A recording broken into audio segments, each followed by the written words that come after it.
Yo, yo, what's up? HogFan11 here. It's my second video. Hopefully this one won't be like 15 minutes long like my last one, but basically what I'm going to do this video is I'm going to recap the Tennessee game. That was last Tuesday. That was a long time ago because when I'm recording this, it's Friday, and when you're seeing it, it's on Saturday. So I'm also going to preview the Kentucky game while I'm making this video.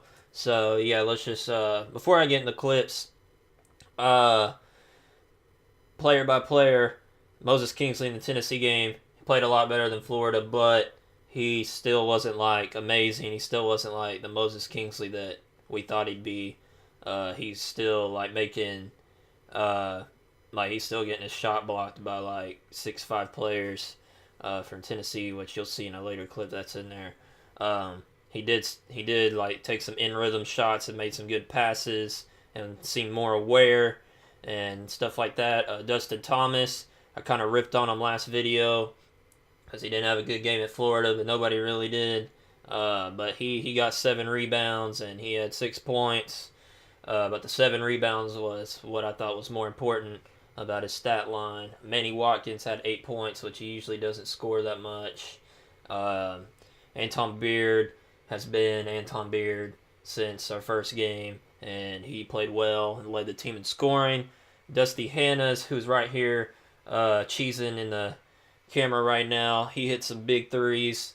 Not necessarily big, but big for him because you see he was missing the wide open ones at Florida and wasn't really shooting that well all season. But as you can see, he's very happy because he hit 2 threes and had 13 points. Macon didn't like shoot well because he went 1 from 6, but he hit some free throws. He hit 12 out of his 13 free throws, and so that gave him 15 points.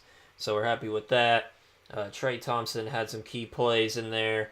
Who else? Who else? Am I missing somebody? Barford. How could I forget? Golly, the guy went off.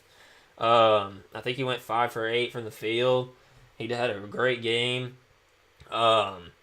Man, yeah, I wish he would. The only thing that I can criticize about him this game is that like he looked to pass more, not like necessarily pass more, but be looking for those open passes when he tries to create shots. Because it got to a point where he would be driving and like 3 people would like kind of converge on him, try to stop him. And he have open guys, which I have a clip for that also. So yeah, so if you didn't know, we won 82-78. I'm guessing you know that because you're watching this video, and you wouldn't be watching this video if you're not a Hog fan. So yeah, so let's just get right into the clips. So first one, Moses Kingsley, this shot right here, he got it in rhythm. I was happy with that because at the Florida game, he like caught it in the same spot, and he decided he wasn't going to shoot a jumper. He decided he was going to take 2 steps and float it from the free throw line. He didn't do that this game, so he did step in rhythm and take that first jumper in rhythm and got it to go. So this clip right here, Anton Beard did a good job passing it to Trey Thompson. Usually we don't get that, especially from Trey Thompson, so that was big for him. Right here, I put this in here because we didn't stop the ball. And once we didn't stop the ball, they got the offensive rebound because nobody's over there except for Anton Beard, which granted he had 3 rebounds, but we need help more than Anton Beard just rebounded. So that's why I put this clip in here, is that we didn't stop the ball. Our defense still isn't where it needs to be, in my opinion. So right here, Dusty Hannas. He gives it to Dustin Thomas, who has a wide open jumper, and that's his game. That's like his mid-range. He's been hitting that for a little bit this season, so that's his shot, and he airballs it. And so once he airballs it, I don't know what happened to him, but he shouldn't be airballing that. Right here, Jalen Barford, last game against Florida, he missed like 2 wide open threes, but this game, boom, knocks it down. So right here, what happens right here? I forgot why I put this clip in here. Oh, Jalen Barford like came in from the elbow and like left this man wide open. I don't know why he did that. I guess this is the trap, which if it was the trap, then I get it. But our defense needs to be able to rotate. Like Dustin Thomas should already be over there, but he's not. Him and Dusty Hannas, or I don't know what they're doing. But yeah, so right here they get a wide open three and they make it. That's what happened a lot. Right here, Moses Kingsley, he showed me some improvement. He's aware where everybody is before he tries to make a post move. He didn't go straight to score. He runs the offense, and before he makes his post move right here, he waits for everybody to clear out. Jalen Barford's going to run in front of him, I think, and he waits for everybody to clear out. Then he makes his post move. Then he scores. I was happy with that. Right here, Trey Thompson. I'm going to run it back, and it's probably going to look kind of funny when I run it back before I get to it. But right about here, he catches it, and he has a wide open shot, which I don't know if he can shoot or not, but he should try to do something, in my opinion, because it's like 20 feet between him and the next defender. So I think he should at least like take some dribbles in or try to create something, but he doesn't. So we go through the whole thing of the offense again, and like, well, oh yeah, Daryl Macon I think makes that like NBA range beyond three right here and just drills it. But it's not like necessarily the shot we're looking for. Right here, Barford. This is what I was talking about when I said he should be looking for like passes. Sorry, this looks funny when I run it back. But right here when he shoots it, I don't know if you can like see it or not, but Dustin Thomas is like right there in the passing lane. If he can somehow, I can't tell if he can even get it around defenders or not. But if you can see right here, if he can somehow get it to Dustin Thomas, that'd be cool because Dustin Thomas have a wide open layup. So yeah, that's the only thing I had to criticize about Barford. It's not even like a criticism. It's just like I don't even know, a noticeable thing. Right here, Moses Kingsley, he gets his shot blocked by a 6'5" guy, which 6'5" is still tall, but Moses Kingsley's 6'10". So, and he's a post player, and the guy that's guarding him is like is not a post player primarily. I don't think. I haven't been watching that much Tennessee basketball, but that'd make me sick if I did. But yeah, so he gets a shot fed to him right here by a 6'5" guy.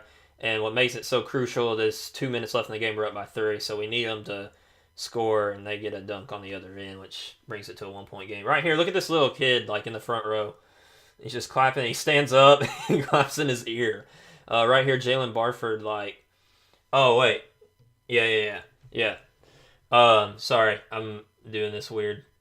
It's not my best quality video. But right here, yeah, this little kid is just clapping in Daryl Macon's ear, and his dad at the end is like, sit down, son. Like, we don't do that. Right here, Jalen Barford, like, shushes the crowd. Shushes. Which, I heard Jalen Barford talks a lot of trash. But, hey, so does everybody else, I guess. Right here, last video, Moses Kingsley switching off screens at Florida. Tennessee didn't really do that as much until right here. They didn't take advantage of that until right here. So, with 1 minute, 16 seconds left, this is how they kind of make their run. It wasn't really a run, but it was like a closing a gap that we had made. They switch, which Moses Kingsley is way far back. I think they're running I can't tell if they're running a 2-3 or a man. I think we're running a man, though, considering that there's a switch off. But, yeah. So, right here, the guy is going to switch off, or Moses Kingsley's going to switch off, and the guy gets an easy bucket because Moses Kingsley is not a perimeter defender. Same thing right here. This is what not sealed the deal, but defensively made it really easy to win the game. The guy switched off Moses Kingsley, and he got around Moses Kingsley, and he thought he had that guy wide open. I guess the announcers were like, I don't think he saw Anton Beard, but it doesn't really matter if he did or not because Anton Beard made the steal. So yeah, that's how I feel about the game. Woo Pig, yeah. So today we play Kentucky.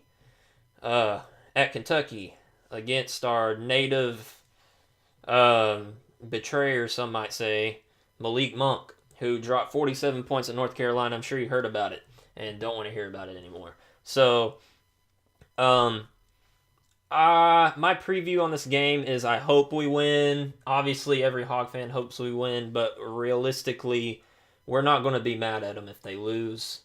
It is Kentucky. It's the Kentucky team who beat Texas A&M by like almost 40 the other game, whenever that was, and Ole Miss the same way, but Ole Miss isn't Texas A&M if you watch SEC basketball. But yeah, so to beat Kentucky, I would say my keys to the game, if I had any keys, would be that Dusty Hannahs needs to step up and shoot with confidence and not be scared to create his own shots.